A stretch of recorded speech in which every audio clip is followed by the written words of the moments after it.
This one is being shot as a few of my other videos are from my personal dojo, aka the corner of my basement. Anyway, this may be a sensitive subject because this is for parents. Parents of very young children who may want to enroll their children in a martial arts class. I really would like it if parents would ease up on their children.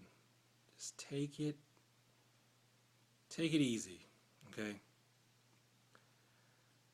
I know you may have a lot of anxiety around your child training. Your child may be training because of being picked on by someone at school or even an older sibling. You just want your child to be safe, or you have high hopes for your child. And I understand all that because I'm a parent too. But if you want your child to absorb the martial arts, I'm not saying you don't push them to practice. I'll say this: push them push them in the right direction, push them the right way, push them where I think they need to be pushed. And what do I mean by that? Every time the child makes a mistake, you've got to let it go. Help them, but don't make them feel bad for making mistakes in class. Let me tell you something. This stuff is not as easy as it looks. When you're sitting on the sidelines and you see me go over something repeatedly with your child or other children, and you feel like they should know it by now, heck, I'm sitting here and I know how to do it by now. It's a lot different when you have to walk it out. I've seen people do it. They actually get up and then they try to walk it out, and then they start becoming just as forgetful as their child is. I'm mainly speaking about people who are under 6, or even people who are under 12, even people who are under 30, for that matter. Someone's looking at you, you can forget your left from your right. You may think, oh, they should know the turn left. They should know the turn left when they're doing the form. Not necessarily. They forget their left from their right. Heck, sometimes I forget my left from my right. But the thing is to be patient with the child. Don't make them feel bad because they make a mistake. If there's anything you want to make them feel bad about, it should be for deliberately hurting another student or deliberately disobeying an instruction. Not because they're human. Not because you think they're taking too long to catch on. Some children are going to catch on longer than others. Some people come to me for instruction and tell me that they've never had training before, and I can look at them and tell that they've done something before.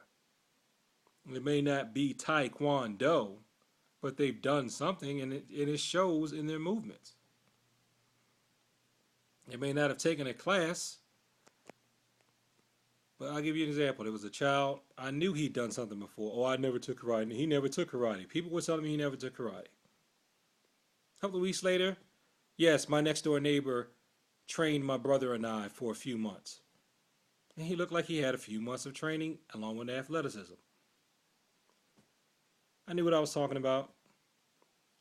Now, if someone were to see him, the way he picked up compared to other people in his group, he picked up fast because he'd already learned a pattern before. He just needed to learn the one that I was showing him, which was a little bit different and just similar enough to cause confusion.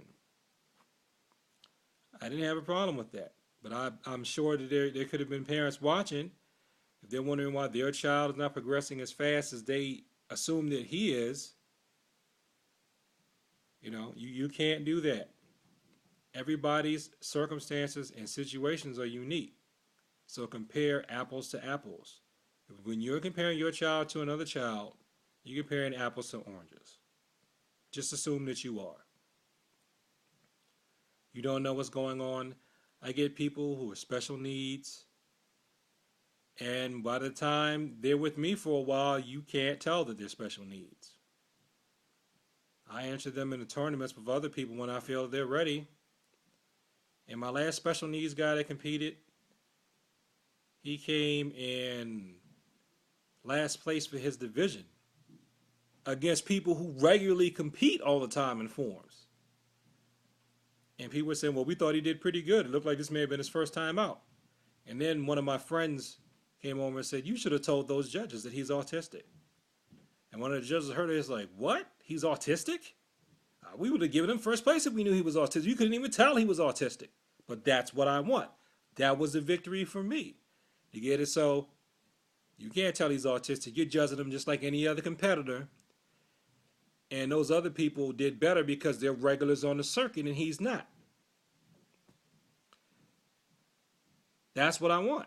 That's why you can't compare apples to apples and oranges to oranges. I mean, that's why you can't compare children. You have to know what your child's situation is and strive for improvement with your child. Now, where I want you to push your children, it starts with a P. Practice. My teaching schedule right now, wherever I teach, it's usually just once a week. I teach class once a week. That is with the understanding that you practice outside of class. Let me tell you something. Most teachers that I've talked to feel like they should have classes at least twice a week. I can't do that right now because I'm a parent right now and I have children. You probably hear my family walking around upstairs right now. If the video mic is working well, mic on this phone. I have a lot of time commitments. I have a family. I have a job. Sometimes my day job, I have to meet with people at 7 o'clock at night. I'm not mad about that. I think it's kind of cool, actually. But, you know, I may have a 6 o'clock meeting, 7 o'clock meeting. I assume that some parents, other parents do too. You know, that's just the way it is. But some people feel like you need a 3-hour a week investment just to make progress. Once a week, or 1 hour a week, one session a week, in general opinion, is not enough. Now, I disagree with that because I know that I have been able to make practice when there were times when I could only go to class once a week. So how does that happen? This is how it happens. And someone pointed it out to me as to why I was able to make progress only coming once a week and other people don't. It's because other people don't practice. A couple of people looked at me and said, well, look, you're self-motivated. I know I can tell you the first half of the form this week, and when you come back next week, I know you're going to, that's why I don't really go over with you that much, because I know you're going to practice it. And he's right. Both of them were right. If you want to push your child to something, it's practice. Let's say your child comes for a half hour on Saturdays. Then you should meet with your child for about 15 minutes every day outside of class, or if you can't do every day, at least 2 or 3 times outside of class to go over whatever it was. That's where you need to push your children. Make sure that they practice. I have 2 children. One I got to black belt. The other one is technically there, but she's not old enough. I've had to push my children to practice. That's one reason why it took them so long to get to where they got to be. It took them both about 10 years. I think if most people are self-motivated, they could get there in 6. But why? I've probably been harder on them than I would be if they weren't my children, so I'm sure that's one thing, bias. But another thing is practice. I let them not practice on their own, let them go their own thing, and they start falling behind. I let them learn the hard way. Uh-oh. I'm starting to get worse. Why? I haven't been practicing. And then once they see it, then I need them to practice. Gotta put that little parental nudge in there. So if you want to push your child in an area, just have them practice. Now, it doesn't have to be anything ridiculous. Let's say if they come for an hour a week, they should practice an hour one day outside of class, an hour another day outside of class. That would be plenty. And if you have questions or anything, you can always call me. If you're a student of mine, and you're one of the parents of one of my students, you have my email, you have my cell phone. Go ahead, call me, email me, etc.